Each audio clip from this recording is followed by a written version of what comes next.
우리의 최민희 의원께서 어디 유튜브에 나 이런 얘기를 했다고 합니다. 이재명 대표의 1심 유죄 선고 이후에 비명계가 뭐 움직인다 이런 얘기 나니까 비명계가 지금같이 움직이게 되면 내가 당원들과 함께 비명계를 죽여버릴 거다. 뭐 이런 얘기를 했어요. 이거 어떻게 이런 얘기를 할 수가 있죠? 약간 정신세계가 궁금하긴 한데요. 예. 이런 모습들이 보면 옛날 중국 문화대혁명 때 홍위병들이 그랬거든요. 예를 들면 문혁과 마오주석의 반대를 하면 내가 홍위병들 다른 것 같은 뜻을 같이 한 홍위병들과 함께 반대자들을 실제로 죽였어요. 린치를 가지 않습니까? 예. 근데 어마어마한 사람들 죽였습니다. 정말. 그러니까 그렇게 죽일 것이라는 그런 그건을 그렇게 이야기할 수 있는지는 굉장히 놀랄 만한 이야기입니다. 이게 생각이 다르고 물론 비명계도 있으면 같은 정치인인데 정치적 활동을 하는 거죠. 그리고 상대의 위기는 나의 기회인데 그렇다고 그거를 아무리 충성파하고 이야기를 한다 그래도 죽일 것이다. 홍위병을 떠올린다는 생각이 납니다. 정확히 이렇게 얘기했어요. 이 민주당이 분열될 거 아니냐 향후 재판 전망에 따라 네. 그러니까 숨죽이고 있던 민주당 내 분열 세력이 네. 준동하느냐 안 하느냐에 따라 이 국면이 돌파될지 아니면 민주당의 4분의 5열될지가 결정될 거다. 네. 이미 일부 언론이 민주당에 숨죽이고 있던 비명계가 움직이기 시작했다는 보도를 한다면서 움직이면 죽는다. 움직이면 죽는다. 내가 당원과 함께 죽일 거다. 이렇게 얘기를. 뭐 여기 군대입니까? 예. 움직이면 쏜다 이거 아니겠어요? 근데 네. 오징어 게임? 근데 저 표현이 솔직히 그래요. 뭐 당내 분열 세력이 둔동하느냐 마느냐 이거 진짜 솔직히 아까 뭐 문화대혁명 때 얘기했지만 솔직히 80년대 운동권들이 쓰는 용어를 그대로 쓰고 있네요. 글쎄요. 근데 그리고 운동하고 있냐? 그리고 이게 사실 법원에서 어떤 비리에 대한 판결을 내린 거잖아요. 이게 무슨 어떤 다른 뭐 부당한 압박을 받은 것도 아니고 그거에 대해서 아니 그러면 누가 이 범죄를 저질러서 유죄 판결 나면 그 옹호해야 됩니까? 그 옹호해야 되는 게 올바른 일인가요? 그럼 잘못된 거를 잘못했다고 얘기한 사람들을 말 못하게 입을 막는 거 그것이 바로 비민주적인 거죠. 그리고 합당하지도 않은 일이고 아니 민주당에서 어떻게 이런 비민주적인 얘기를 할 수 있느냐 이런 얘기를 지적을 받을 수밖에 없는 상당히 불합리한 얘기. 그래서 오늘 상임위원장이고 그래서 기자들이 물어봤어요. 이게 움직이면 죽인다는 게 당 차원의 입장이냐 그러니까 민주당에서 당 차원의 입장이 아니다라고. 당연히 그러겠죠. 당 차원의 입장이면 안 되는 거죠. 이거 이거는 네. 아닌 것 같고요. 그리고 이제 그 이재명 대표가 된 다음에 어디 이제 그 아마 대구 지방 이 배당이 된 최고위원이 네. 이재명 대표는 우리 아버지와 같은 존재라고 해서 사람들 네. 깜짝 놀라게 했던 네. 얘기인데 오늘 그 당대표 비서실장이 페이스북에 이런 얘기를 했습니다. 더 훌륭한 인간이 되고자 노력을 기울이는 이러한 사람이야말로 신의 사제요 종이다. 근데 신의 사제요 종이다 뭐 이런 이제 약간 좀 종교인 비슷하게 돼버린 거. 이거 어버이 수준에서 이제는 신의 아들 수준으로 좀 격상된 거 아닌가 싶은데요. 아니 그 어떻게 보면 신의 종이고 신의 아들이니 어떤 죄도 범할 수가 없고 결국은 아무 오류도 범할 수 없는 그런 존재가 된 것 같은데 그럼 신의 종이시니 법원에서 어떤 유죄 판결 받아도 이건 다 부당한 거고 그럼 받아들일 수 없다 이런 얘기인 건지 신이 나오니까 이거는 좀 이거 약간 북한보다 더한 느낌이 오는 거 아닌가 이런 생각까지 좀 들어요. 근데 이에서 비서실장이 그래서 이게 논란이 되니까 다시 이걸 좀 해명을 했어요. 이재명 대표를 직접 지칭해서 신의 사제, 신의 종이라고 말한 적은 없다. 아우렐리우스의 명상록의 글귀를 인용했을 뿐이다. 이렇게 해명을 했어요. 그러니까 네. 어떤 뭐 직접적으로 한 게 아니고 아우렐리우스에 나오는 유명한 표현을 이렇게 인용을 한 거다. 이렇게 설명을 했어요. 그 로마 황제는요, 그 그리스 로마 신에 의하면 거의 신격화됩니다.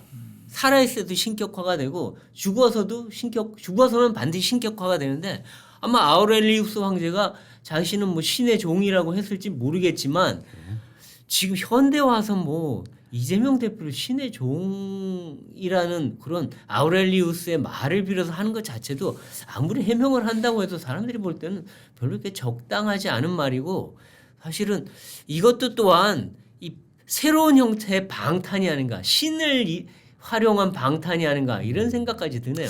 이재명 대표가 1심에서 선거법 이제 예상보다 상당히 강력한 그 징역형의 선고를 받았는데 이 민주당 입장에서는 정말 큰일은 큰일입니다. 왜냐하면은 이재명 대표라는 어떤 당의 차기 강력한 대선 주자 그리고 현재 당 대표가 징역형의 1심에서 유죄 선고를 받아 다음 대선에 나올 수 없게 될 가능성이 발생했다는 건 어떤 유력 정당으로 있어서 상당히 그 불확실성이 커진 문제고 게다가 이게 선거법 위반 문제이기 때문에 자칫 잘못하면은 400억 원이 넘는 그 국고 보조금을 국고에 반납해야 되는 그 상당히 이 실용적인 문제에 있어도 큰 일이 민주당 앞에 닥친 건 맞습니다. 그렇기 때문에 민주당 입장에서 뭐 비명계가 됐건 친명계 입장에서 지금 비상시국인 건 맞고요. 이를 위해서 민주당이 뭐 최종심에서 무죄를 받기 위해서 열심히 뛰는 건 저희가 뭐라고 할 수는 없는 노릇입니다. 다만 조선일보 사설에서 얘기를 한 것처럼 지금까지 민주당이라는 제1당 170석 갖고 있는 제1당이 당대표의 사법 리스크 때문에 정상적인 정당 운영을 못했던 측면이 분명히 있습니다. 그리고 사법부를 어떻게 보면 방탄부로 만드는데 민주당이 앞장섰던 측면이 있습니다. 그렇기 때문에 이번 1심 선고를 계기로 이재명 당대표의 무죄를 위한 어떤 이 법정 투쟁과 그리고 제1야당 민주당의 입법부의 운영 방식은 철저하게 분리가 돼야 됩니다. 그래야만이 이게 국익을 위한 거고 민주당을 위해서도 좋은 일이라는 게 저희 입장이기 때문에 지금처럼 뭐 지금 당장이야 전 당 차원에서 항의 집회도 하고 하는 거예요. 저희가 뭘 할 수 없는 노릇이지만 그리고 이렇게 과격한 말로 당내 민주주의를 짓밟거나 뭐 개인을 너무 신격화하는 것도 좀 어떻게 보면 좀 그런 얘기지만 중요한 거는 이제 이재명 대표의 당대표의 사법 리스크와 그리고 170석 민주당의 정상적인 국정 운영은 분리를 해서 가야 된다는 게 좋은 일 같습니다. 어떻습니까? 그렇죠. 그러니까 그동안에 지금 민주당이 국회에서의 숫자를 앞세운 입법권을 앞세운 방탄 행태를 너무 보여와서 국민들이 거기에 대해서 상당히 거부감을 많이 보이고 이거는 좀 해도 너무하다라는 평가를 해왔는데 이번에는 그것도 안 되니까 이제는 뭐 신을 앞세운 방탄, 홍위병을 앞세운 방탄, 폭력적인 방탄, 장외 집회를 통한 방탄 이런 걸 해갖고는 국민들이 먹히지가 않습니다. 이제는 그러니까 그런 걸로 오히려 국민 거부감을 일으키기보다는 좀 차분한 대응, 오히려 합리적인 대응을 해나간다면 오히려 사람들이 그래 이거 갖고 그 민주당한테 사실상 문 닫으라 할 정도의 그런 징벌을 내리거나 이 대표의 아예 대선 가도를 막는 게 너무 심하지 않느냐 이런 합리적인 어떤 설득을 해나가는 그런 식의 형태를 보인다면 오히려 이 대표나 민주당한테 오히려 유리한 게 아닌가 이런 생각마저 듭니다. 엊그제죠. 페루에서 윤석열 대통령이랑 시진핑 중국 주석이 정상회담을 했어요. 거기서 윤석열 대통령이 중국의 건설적 역할을 해달라. 특히 북한과 관련해서 이렇게 얘기를 했더니 시진핑 주석이 일방적으로 뭔가 이 북한 문제에 대해서는 우리가 우려를 갖고 있다라고 얘기했던 거는 약간 좀 다른 뉘앙스의 얘기를 했다면서요. 예, 그렇습니다. 뭐 한반도 긴장을 원치 않는다 뭐 이런 말은 늘 했는데요. 윤 대통령과 함께 하겠다 이런 말은 그동안 하지 않았었는데 약간의 수위를 좀 높인 거라고 할 수 있죠. 그런데 2년 전 APEC하고 한번 비교해 볼 필요가 있습니다. 2년 전 APEC에서 한중 정상회담을 했는데 그때 이제 그 북한 도발에 대해서 윤석열 대통령이 이거를 제재하는 데 대해서 중국의 역할을 이야기를 했었습니다. 근데 그때 시진핑 주석은 한국이 남북 관계 개선에 적극 나서기를 바란다 이렇게 이야기를 했어요. 그러니까 지금 남북 관계가 뭔가 안 좋고 이러는 게 한국의 책임인 것처럼 이야기를 했거든요. 그러다가 지금 와가지고는 조금 톤을 낮춰서 이야기를 합니다. 그리고 이번에도 일어난 게 이제 한중 정상이 만나고 미중 정상이 만나는 계기가 APEC이었습니다. 이번 APEC에서도 바이든 대통령이 마지막이지만 북한이 이번에 러시아 파병을 하고 계속 이렇게 북러가 군사적으로 밀착하는 거는 뭐 세계 안보에도 안 좋고 진짜 이 전쟁의 불길이 계속 커지는 위험이 될 수 있다 이런 취지를 이야기했습니다. 그러니까 시진핑 주석이 중국은 중국의 어떤 안보와 그다음에 핵심 이익에 해치는 거를 좌시하지 않겠다 이랬습니다. 근데 2년 전 바이든이 시진핑한테 야 북한 저렇게 도발하는 건 중국이 좀 책임 가지고 해라. 왜냐하면 북한 무역의 95% 이상이 중국하고 하니까 너희들이 레버리지가 있지 않냐. 뭐 역할을 주물라니까 시진핑이 북한의 합리적 우려를 생각해야 돼. 뭐 먼저 고려해줘야 된다. 북한의 합리적 우려라는 게 쉽게 말하면 북한 제재 때문에 북한이 힘들어서 그런 거니 한국하고 미국이 북한 제재를 풀어줘라 이런 취지거든요.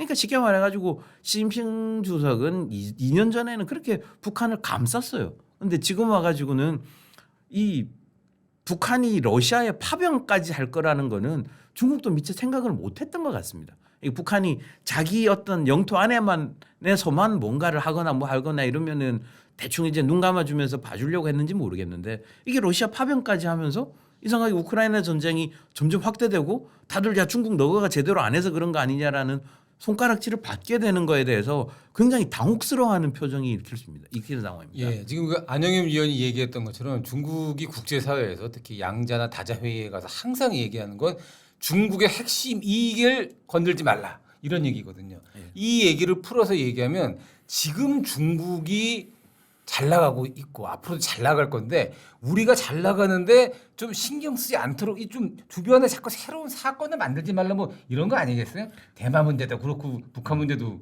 그렇고 그러니까 북한을 제재해서 시끄럽게 하지 말고 대만을 도와줘도 시끄럽게 하지 말고 그냥 우리가 땅 넓히고 군사력 강화하는데 건들지 말라는 게 중국의 핵심이가 아니겠습니까? 그렇습니다. 정확하게 사회가 이야기하신 것처럼 중국이 핵심이라는 게 모호해 보이지만 쉽게 이야기하면은 자기 어떤 영유권, 그다음에 자기 주권, 자기 힘이 그동안 미치는 범위 이거는 꼭 국경선하고 일치하지는 않거든요. 자기가 그동안 영향력을 발휘했던 어떤 범위에 대해서 상대가 왈가왈부하지 말라는 겁니다. 예를 들면 대만 같은 경우에는 옛날 자기 땅이었는데 왜 그러냐? 북한이나 쭉 한반도 북부도 중국이 실제적으로 영향력을 많이 미치고 있는 지역이니 거기에 대해서 딴 데는 뭐라 하지 말라 뭐 이런 취지입니다. 근데 그게 지금 북한이 파병을 함으로써 굉장히 흔들리고 있거든요. 그렇습니다. 그게 지금 시진핑이 제일 곤혹스러워하는 대목이 아마 그걸 겁니다. 그러니까 아마 중국 입장에서는 자기들이 중국이 북한을 옹호하고 북한의 뒷배 노릇을 하면서 북한을 잘 달래면서 지금 현상 유지를 잘 해오고 있었는데 어느 순간 북한이 중국이랑 잘해 먹다가 러시아 손을 탁 잡고 그냥 손만 잡은 게 아니라 거의 결혼까지 하겠다라고 지금 일방적인 발표를 하면서 그쪽에 좀 살림만 보낸 게 아니라 그냥 사람까지 보냈단 말이죠. 그렇게 그러니까 중국 입장에서 야 얘들 뭐야 왜 이거 가만히 있던 애들이 이렇게 주변을 시끄럽게 지금 이러고 있어서 골치가 아픈 거 아니겠어요? 그게 제일 큰 문제죠. 예를 들면 그동안 중국은 북한 카드를 미국과 협상할 때 미국과 갈 때 자기가 뭔가 북한에 대해서 영향력 뭐 할 것처럼 이야기를 하면서 그리고 미군이라든지 그다음에 자유민주주의에 있는 이쪽에 있는 영역이 북한이 중국과 마주하는 것을 싫어하지 않습니까? 그러니까 일종의 북한을 버퍼존으로 활용하려고 하는데 지금 북중 관계가 굉장히 안 좋은 상황입니다. 거기에다가 김정은이 훨씬 더 나가가지고 러시아의 병력뿐만 아니라 지금 핵심 무기까지도 보내고 있거든요. 그거는 중국이 통제할 수 없는 상황으로 번질 수까지도 있습니다. 그러니 지금 와가지고 야 이 북한이요 자기 핵심 이익을 건드리는 건 난 안 봐줘. 북한에 대해서 나도 이제 세게 할 거야. 말로만 하는데 이 지금 북한이 이렇게 난리를 칠 수 있었던 뒷배가 중국 자기 자신이었다는 거를 지금 한 번쯤은 되돌아볼 때입니다. 그렇습니다. 지금 안영현 위원이 중요한 얘기를 했는데요. 사실 지금 북한이 저렇게 러시아랑 손잡고 무기도 주고 파병도 하고 이렇게 비실비실했던 거의 혼수 상태에 있던 북한을 지금의 이 상태로 만들어 놓은 거 결정적인 역할을 한 게 중국이거든요. 왜냐하면 북한이 핵실험을 하고 대륙간 탄도미사일을 쏘고 해서 유엔 결의를 위반하면 중국과 소련이 함께 나서서 대북 제재를 계속 더 추가하고 했었단 말이죠. 근데 그렇게 자기들이 했던 대북 제재에 구멍을 만들어 준 게 바로 중국이고요. 그렇게 해서 그 대북 제재의 구멍을 통해서 이 연명의 파이프를 심고 살아왔던 게 또 북한이란 말이죠. 그렇기 때문에 어떻게 보면 중국 입장에서의 지금 북한의 이런 어떤 러시아와의 외도, 러시아와의 이런 거는 본인들이 자초한 측면 아니에요. 그게 크다고 할 수 있죠. 이를테면은 이렇습니다. 2017년도에 북한이 6차 핵실험을 하고 이게 ICBM까지 쏘니까 그때는 중국하고 러시아 뭐 지금 러시아는 좀 다르지만 중국이 북한에 추가로 뭘 하면은 자동으로 북한에 들어가는 석유를 줄이고 뭐 북한에 있는 중국에 나와 있는 북한 노동력도 쫓아내고 뭐 온갖 걸 다 하겠다고 약속을 했어요. 이거는 국제사회에 대한 약속이었거든요. 근데 어느 순간 이런 걸 하나도 안 지키고 있습니다. 왜냐하면 그 핵무기라든지 ICBM 같은 거를 만들려 그러면은 어떤 특수 알루미늄이 필요하고 무슨 특수 섬유, 탄소 섬유가 필요하고 이렇습니다. 근데 이거를 어떻게 가져갑니까? 예를 들면 북한으로 들어가는 선박이라든지 항공은 대부분 이렇게 감시가 돼요. 근데 그게 거의 감시가 안 되는 게 북중 국경이 1,400km입니다. 서울 부산 거리에 3배가 넘거든요. 그걸로 통해서 밀수를 하고 아니면 다른 품목인 것처럼 속여서 들어오고 이렇습니다. 그리고 북한이 어떤 암호화폐를 해킹을 하지 않습니까? 이걸 현금화하는 데가 또 어디겠습니까? 그것도 중국 암시장입니다.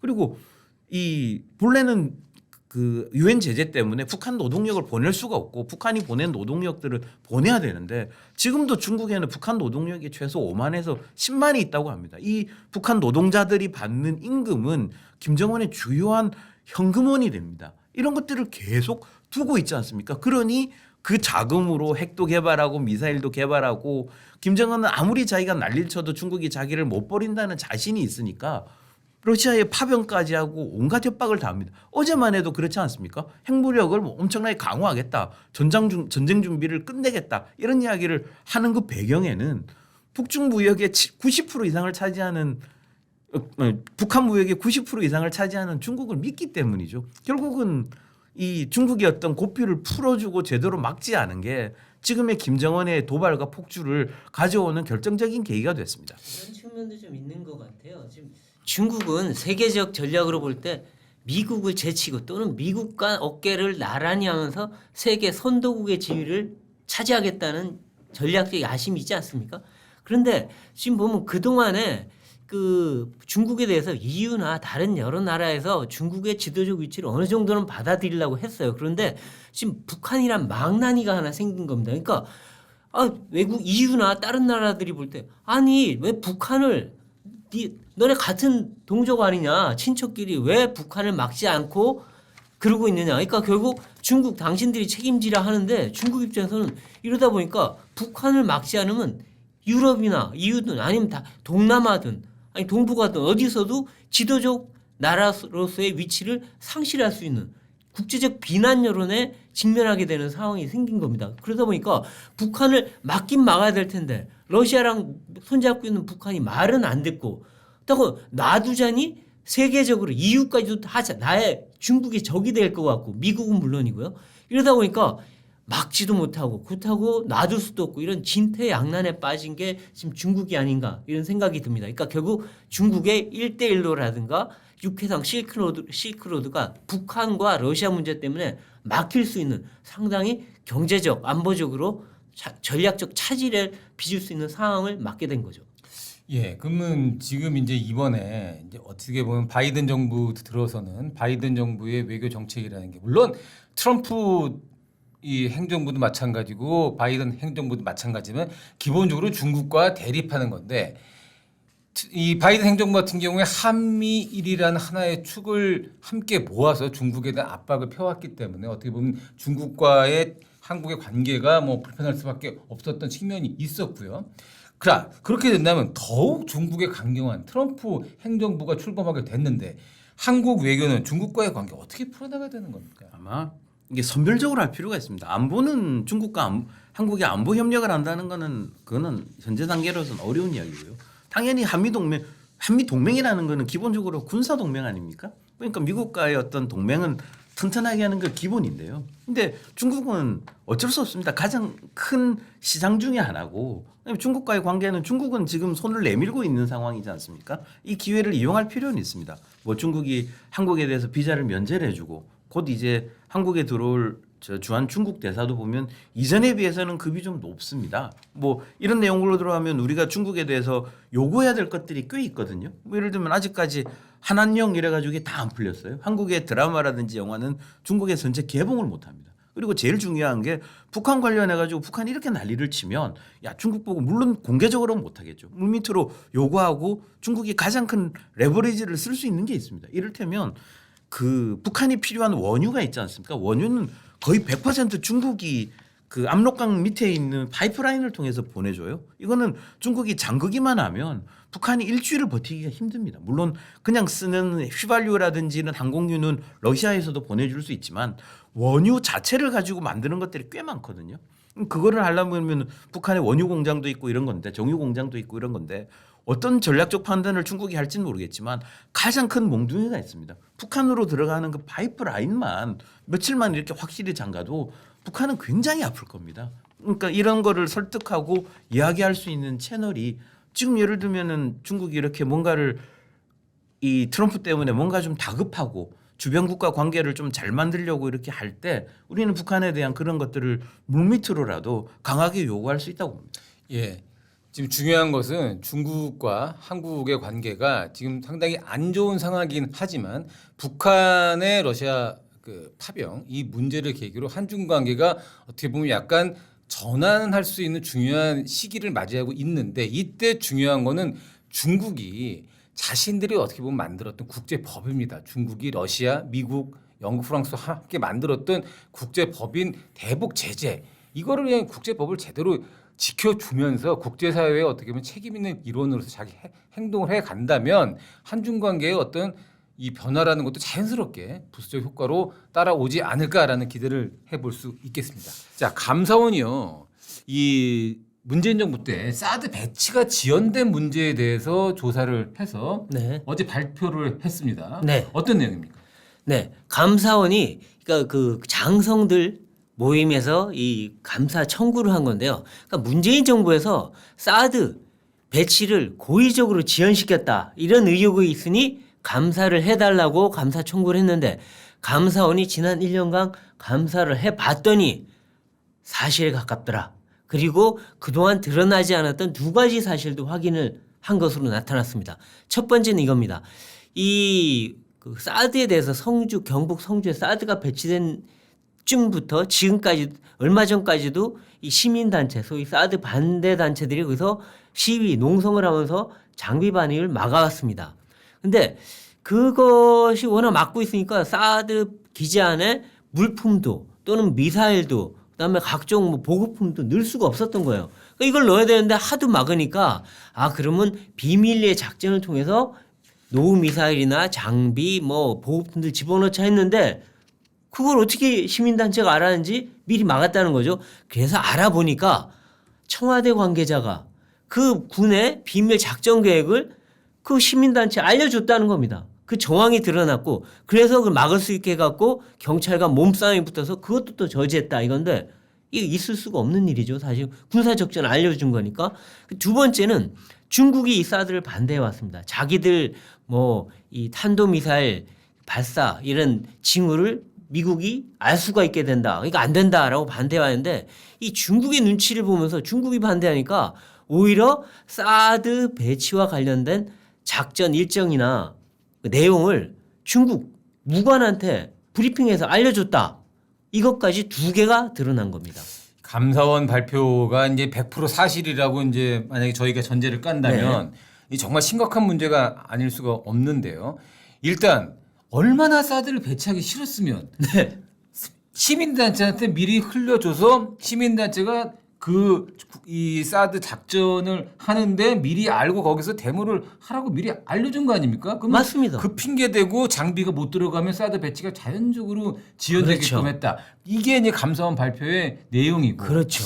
두 번째 중국한테는 이렇게까지 뭐 사실 뭐 중국한테 약간 뭐 외교적인 이렇게 귀뜸 정도는 해줄 수 있겠죠. 그렇죠. 우리가 뭐 머지않은 장래에 사드를 이제 정식 배치하기 위해서 네. 할 수 있다라고 이렇게 한국에 나와 있는 네. 이제 어떤 중국의 외교관한테 귀뜸을 해줄 수 있지만 언제 무슨 작전 이름으로 어떻게 한다라고 얘기하는 거는 만약에 이건 지금 아마 감사원이 군사기밀보호법 얘기를 걸었지만 네, 맞습니다. 아마 지금 형법을 개정을 해서 우리의 간첩죄에 이제 북한이 아닌 적의 그렇죠. 외국을 포괄할 경우에 이건 간첩죄가 간첩죄가 될 되어버릴 수도 있는 거죠. 있는 사안이란 말입니다. 아주 핵심 군사 기밀이죠. 근데 이거에 대해서 정말 이제 감사원이 지금 조사를 한 거에 대해서 아마 이제 대검 본격적인 수사를 해서 이게 네. 팩트인지 아닌지 아직 확정은 안 됐지만 일단 감사의 네. 발표는 이런 내용입니다. 그렇죠. 맞습니다. 정말 이게 사실이면 심각한 문제인데요. 근데 이게 왜 감사원이 확정적으로 발표하지 못하고 검찰에 넘겼냐면요. 이게 문재인 정부가 대통령 기록물 국가 기밀로 대통령 기록관에 넘겨버렸어요. 문서들을 다. 그러니까 이게 확인을 할 수가 없는 겁니다. 감사원은 확인할 수가 없어요. 근데 이걸 확인하려면 국회 의결이 있거나 아니면은 이 법원에 영장이 있어야 됩니다. 그러니까 법원 영장 받으면 어떻게 됩니까? 수사를 해야죠. 그러니까 검찰에 넘긴 거예요. 검찰이 수사를 통해서 밝혀달라. 근데 검찰도 그냥은 밝히기가 힘들어요. 결국 기록물을 봐야 되는 문제인데 결국 그걸 하려면 법원에 영장이 있어야 되겠죠. 하지만 어쨌든 이거는 이제 검찰 수사로 넘어가는 내용인데 어쨌든 지금 우리 국민들이 볼 때는 좀 어리둥절합니다. 아니 도대체 우리 정부가 군사기밀을 보호해야 될 우리 정부가 그리고 그 첨단 무기 체제를 오히려 잘 활용해서 우리 안보에 이용해야 될 정부가 그 사드는 배치 안 하려고 미루고 정보는 우리 중국 쪽에다 오히려 넘기고 시민단체 흘렸다. 이건 좀 이해하기 힘들잖아요. 근데 이건 아까 말씀하신 대로 문재인 정부가 사드 배치를 하기 싫어서 그런 거 아니냐는 이 해석이 나오는데요. 일단 이 환경 영향 평가를 해야 되는데 이거 사드를 하려면 근데 이걸 원래는 6개월짜리 아주 짧게 해서 환경 영향 평가 빨리 하고 그래서 배치하겠다는 게 박근혜 정부의 구상이었습니다. 그런데 정권이 바뀌면서 문재인 정부가 되고 나니까 중국이 반대하잖아요. 그러니까 중국 눈치 보다가 이거 어떻게 하면 미루지 하다 보니까 아 환경 영향 평가란 게 있구나 해서 1년 이상의 장기 환경 영향 평가로 바꿔버렸습니다. 근데 그럼 1년 이상이라도 하면 되는데 이것도 이 환경 영향 평가를 하려면 1단계가 이 평가 협의회를 만들어야 되는데 주민들 전문가들 모아가지고 그거 자체를 안 했어요. 5년간 안 했습니다. 그러니까 아예 할 마음이 없었던 거 아니냐 이런 지적이 나오는데 그것을 그 뒷받침해주는 증거가 또 나온 거죠. 이거를 왜 그럼 시위대한테 알려주고 중국한테 알려주냐 이런 문제가 생기는 거고요.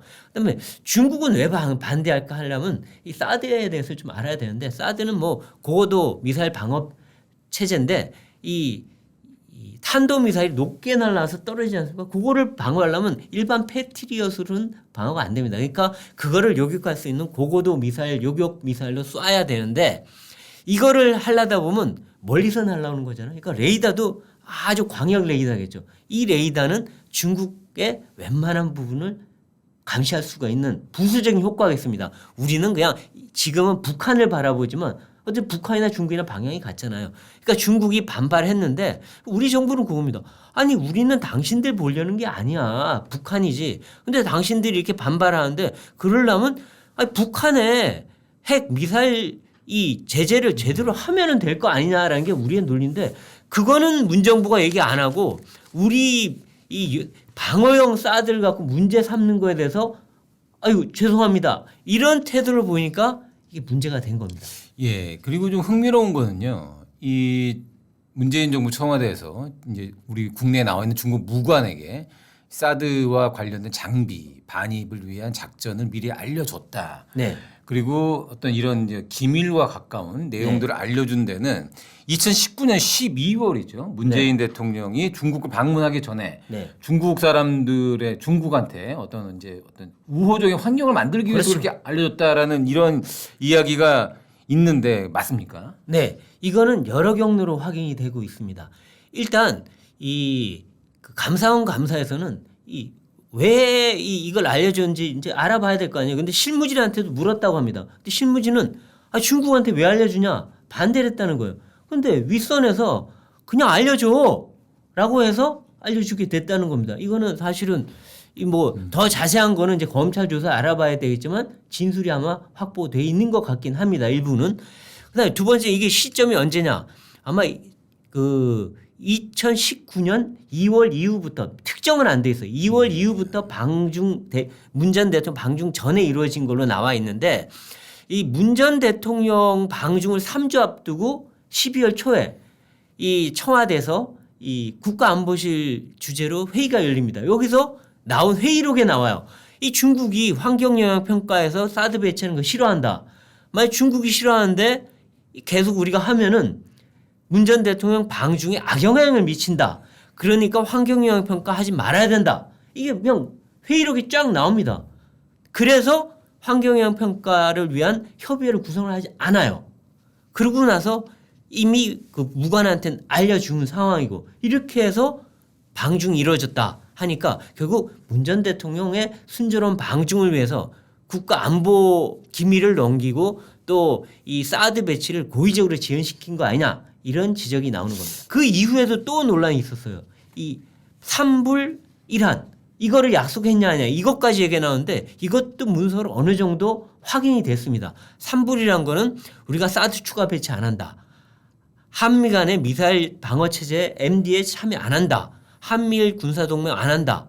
이거 세 가지 약속하고 그다음에 사드 운용도 제한적으로 하겠다.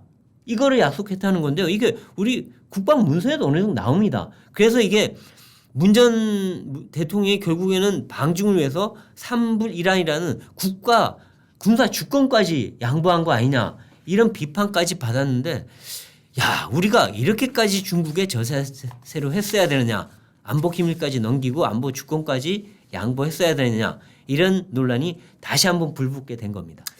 예, 이번 감사원의 발표에 대해서 민주당 이제 특히 문재인 정부 때 일을 했던 분들로 중심이 된 전 정권 정치 탄압 대책위원회는 오늘 국회에서 기자회견을 했습니다. 당연히 반발할 수밖에 없죠. 그래서 이분들의 주장을 좀 말씀을 드리겠습니다. 감사원이 정치 보복 돌격대 노릇을 그만둬야 된다 이렇게 얘기를 했고요. 문재인 정부는 사드 배치를 의도적으로 지연하지 않았다. 사실관계가 틀렸다. 그리고 사드는 문재인 정부에서 정상적으로 운영됐다. 이렇게 주장을 했습니다. 그리고 문재인 정부에서 국정상황실장을 지낸 윤건영 의원은 내가 누구보다 잘 알고 있는데 그런 군사적 기밀 이런 걸 유출한 적이 없다. 정확한 사실관계를 감사원이 모르고 있다. 이렇게 얘기를 했습니다.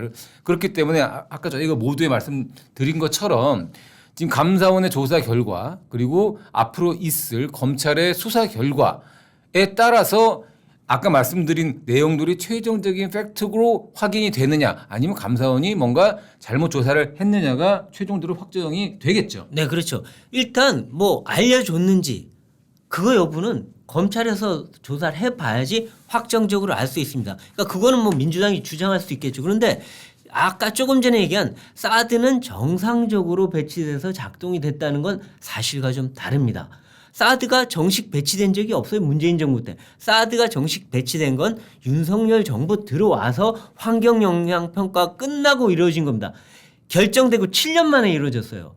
그리고 실제 보면 이 뭐 사드 전자파가 유해하다. 이거 막 난리를 쳐서 그것 때문에 안 된 거 아닙니까? 그런데 문재인 정부 때 그거에 대해서 26차례에 걸쳐서 조사를 해서 무해하다는 게 다 나왔어요. 조사 결과가.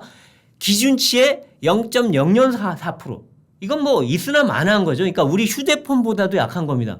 그런데 그거 갖고 문제 삼은 거를 나왔는데 결과 아니라는 거, 허위란 걸, 괴담이 허위란 걸 나왔는데 숨겼습니다. 5년 내내 숨겼어요. 이게 어떻게 정상적으로 배치가 되고 그거를 순조롭게 배치했다고 할 수 있느냐. 이거는 좀 그 문정부가 지금 와서 변명하는 것처럼 들리는 측면이 있습니다. 예. 사드 이야기는 여기까지 나눠 보겠고요. 이제 그 민주당이 지금 김용현 국방부 장관에 대한 탄핵을 추진한다면서요? 그 어떤 내용입니까?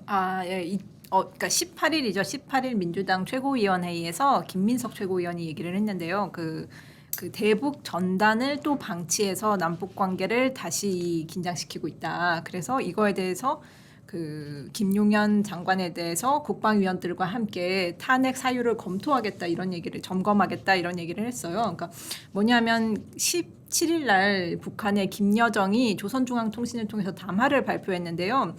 그 16일 날 그 남측과의 접경지대 그리고 또 좀 중심 지역이라고 표현한 거 보니까 아마 평양 부근인 것 같은데요. 거기에 한국의 이제 아마 민간 단체에서 보낸 전단 그다음에 이제 제가 사진을 보니까 초코파이, 뭐 영양제 이런 물품들이 떨어졌더라고요. 그래서 우리 신성한 영토가 오염됐기 때문에 그 이 인내심에 한계가 있다. 반드시 대가를 치르게 할 거다라는 말을 했어요. 그래서 그 다음 날 이제 민주당이 최고위원 회의를 하면서 그 국방부가 이거를 방치하고 있다. 그래서 우리 국민의 안전을 위협하고 있다. 그렇기 때문에 우리는 탄핵을 하겠다. 이렇게 얘기를 한 거죠. 자, 근데 사실 조선일보 사설에서도 여러 번 저희가 언급을 했지만 대북 단체의 그 어떤 전단 살포 이거를 국가가 막을 수는 없지만 이거를 어떤 다른 정치적 목적으로 뭐 무리하게 띄우는 거에 대해서는 굳이 일단 남북 관계를 뭐 그 자극할 필요가 없기 때문에 그런 건 좀 자제할 필요가 있다라고 저희도 여러 번 얘기를 했지만 이거를 정부가 조장을 하고 있고 방치를 하고 있다. 이건 전혀 다른 얘기거든요. 네. 그리고 이런 이 민간 단체의 대북 전단 살포 문제를 국방부 장관이 어떻게 막으라는 겁니까? 군사작전이라도 펴서 막으라는 건가요? 그러니까 결국 민주당 논리는 이 접경지대를 관리하는 건 군인데 군이 막으려고 하면 막을 수 있지 않냐. 자대를 지키든 뭐 단속을 하든 이렇게 해야 된다는 얘기인 것 같아요. 근데 이게 사실 법적으로 좀 말이 안 되는 게 그 문재인 정부 때 민주당 주도로 남북관계 발전법을 개정해서 그때 24조 25조로 기억하는데 거기에 그 전단을 살포하는 행위를 전단을 살포해서 안전을 해치는 행위를 금지를 하고 그다음에 징역 3년 벌금 3천만 원까지 처벌을 할 수 있는 조항을 넣었다가 작년 9월에 헌법재판소에서 이거는 표현의 자유를 과도하게 침해하기 때문에 위헌이다라는 판결이 나왔어요. 그러면 이 결정을 존중해야 되는 정부 입장에서는 사실 어떻게 법적인 수단으로 자제를 시킬 수가 없고 그다음에 제가 그 민주당에서 왜 김용현 장관 탄핵을 얘기할까 사실 민주당도 이런 법리를 모르지는 않을 텐데 이런 얘기를 하는 그 까닭을 살펴보면 9월 달에 이제 민주당에서 계엄령 얘기가 있었잖아요. 그 지금 정부가 계엄령을 선포하고 야당 국회의원들을 체포하려고 한다라는 좀 괴담에 가까운 이야기인데 그런 주장을 했었고 사실 그때 당시에 그런 주장을 하면서 공세를 편 것도 국방위원들이었거든요. 그러니까 그런 것들이 쌓여서 지금도 민주당 내부에서는 그런 얘기를 하는 관계자가 있다고 해요. 그러니까 이 김용환 장관이 윤석열 대통령과 충암고 동기고 어떤 일을 할지 모른다. 그렇기 때문에 탄핵 같은 조치를 통해서 사전에 우리가 좀 조치를 해야 된다라는 얘기를 하는 거죠. 사실은 좀 여러 가지로 법적으로는 무리가 있는 얘기라고 생각하는 게 탄핵은 공직자가 헌법의 의무를 어떤 위반하는 행동을 했을 때 이거를 견제하기 위해서 있는 건데 지금 그런 사유가 되지 않는다고 생각이 됩니다. 그런데 이제 저희가 이제 방통위원장도 지금 이제 되자마자 바로 탄핵을 해서 지금 직무가 정지가 돼 있는데 일단 민주당이 지금 만약에 이러한 좀 어떻게 보면은 좀 법리적으로도 안 맞고 정치적으로도 안 맞고 상식적으로도 안 맞는 국방장관 탄핵. 근데 사실 방통위원장 탄핵과 국방장관 탄핵은 정치적 무게가 다르단 말이에요. 네. 만약에 지금 민주당이 뭐 법은 맞건 일단 헌법재판소에서 인용이 되건 말고 일단 탄핵부터 해보자 해서 만약에 수를 밀어붙이면 탄핵은 되는 겁니다. 탄핵을 하게 되면 국방장관의 직무는 바로 정지가 되는 건가요? 어떻게 되는 건가요? 바로 정지됩니다. 그럼 탄핵은. 국방장관의 역할은 누가 하는 겁니까? 그건 이제 국방부 차관이나 뭐 합참의장이나 해야 될 텐데 사실은 뭐 장관 대리를 해야 되겠죠. 그렇지만 장관이 실제 해야 될 일을 차관이나 다른 사람들이 하는 게 한계가 있습니다. 그러니까 보통 이 어떤 그 대통령이 탄핵되면 국무총리가 대행을 하지만 그거는 일상적인 일 외에 결단을 어떤 헌법적 결단이나 뭔가 다른 정책적 결단을 하는 거는 하면 안 된다고 돼 있거든요. 그러니까 어느 정도 업무에 한계가 있습니다. 일상 업무를 유지하는 것밖에 안 되거든요. 근데 만일에 이럴 때 북한이 뭐 도발을 한다거나 아니 국내 큰 사고가 생긴다거나 아니 국방 정책을 바꿔야 된다거나 이럴 때 어떻게 하겠습니까? 결국 스톱되는 거죠. 미뤄지는 겁니다. 이렇게 되면 국방에 구멍이 나고 안보에 공백이 생기지 않겠습니까?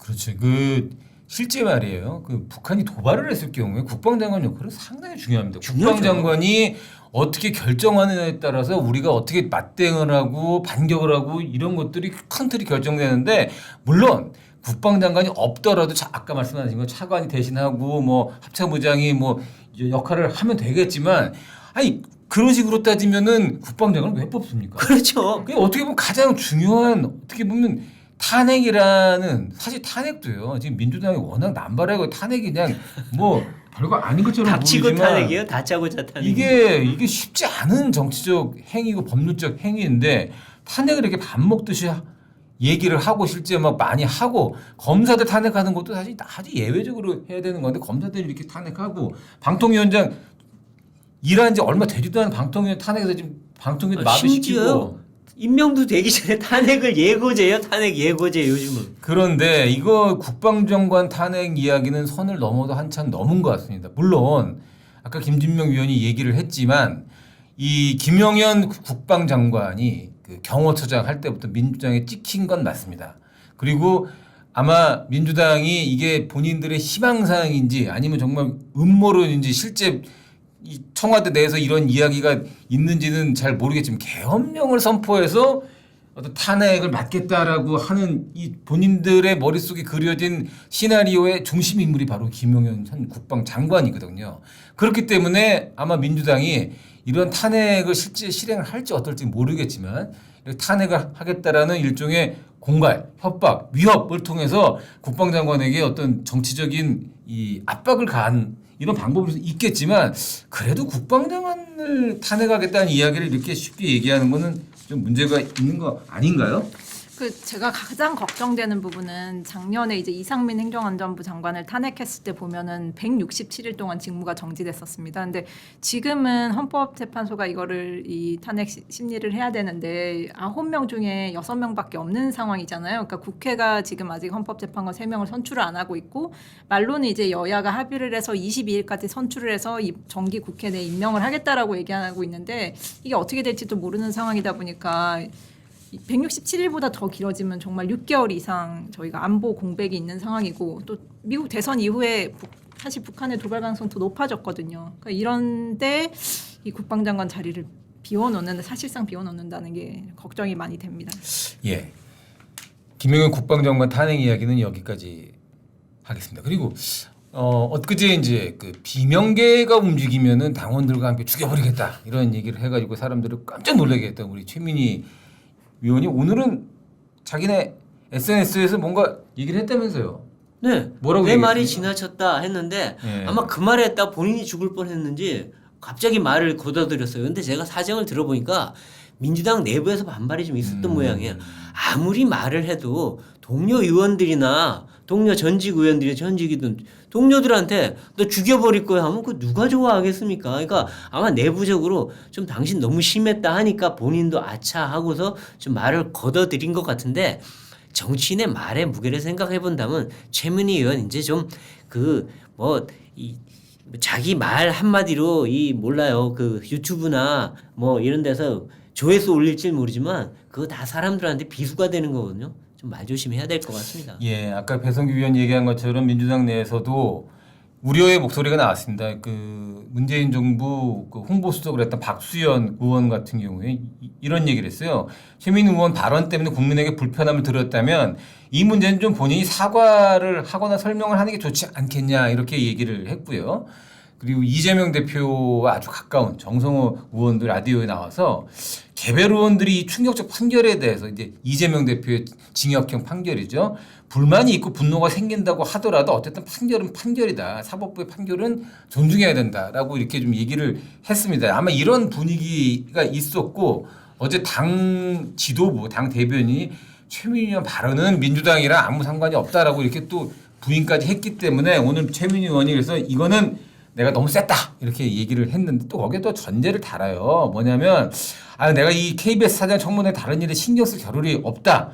기자님들 전화 좀 그만 해서 내가 공개적으로 답을 한다 이렇게 얘기를 했는데 청문회 24시간 하는 것도 아니고요. 이렇게 좀 이번처럼 좀 이렇게 한번 좀 공개적인 좀 사과를 좀 하신 다음에는 이런 좀 자극적인 발언 물론 인터넷 조회수는 올라가겠지만 민주당에도 도움이 안 되고 정치에도 도움이 안 되는 자극적인 발언은 좀 최민희 의원이 앞으로 자제를 하실 텐데 자제가 되실지 저희가 한번 지켜보도록 그리고 기자 탓 좀 그만했으면 좋겠어요. 예. 기자들이 물어보는 게 뭐 잘못인가요? 다 대답한 본인이 잘못한 거지. 그러니까 오늘은 사드 왜 문재인 정부가 이렇게 지연 배치를 했고 혹시 기밀이 외부에 누출된 건 아닌지 그리고 민주당의 김용현 국방장관 탄핵 왜 하려고 하고 이 문제가 뭔지에 대해서 이야기를 나눠봤습니다. 지금까지 할 말은 한다였습니다.